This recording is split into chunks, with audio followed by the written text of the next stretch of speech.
If you've always wanted to learn how to do a racing dive off the blocks, or if you've ever tried to teach someone how to dive off the blocks, here's a fun drill that is step one in the learning process. Why do it?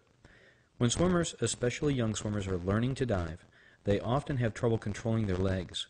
This young swimmer enters the water with his arms in streamline, but his legs flip up just as they enter.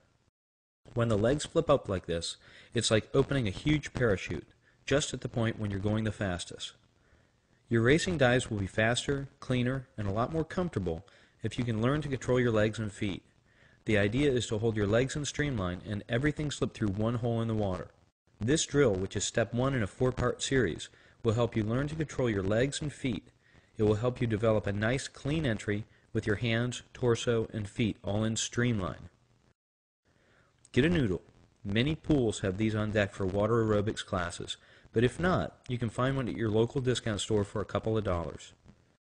Stand in the shallow end and place the noodle out in front of you. Make sure the water is at least up to your waist when you try this. Take a big breath and dive over the noodle. Try to send your hands over and down toward the bottom. If you send your hands out toward the other end, you may end up landing on the noodle with your stomach. You want to get your stomach up and over the noodle. Next, focus on getting your legs and feet to slide over the noodle. Notice how this swimmer keeps her legs together and her toes pointed, and how her feet and legs seem to flow right over the noodle. This swimmer is now doing a better job of getting over the noodle, and his feet are together, but he'll get a cleaner entry if he can point his toes as they slip across the noodle. Here's a good image that you can take to the pool when you practice.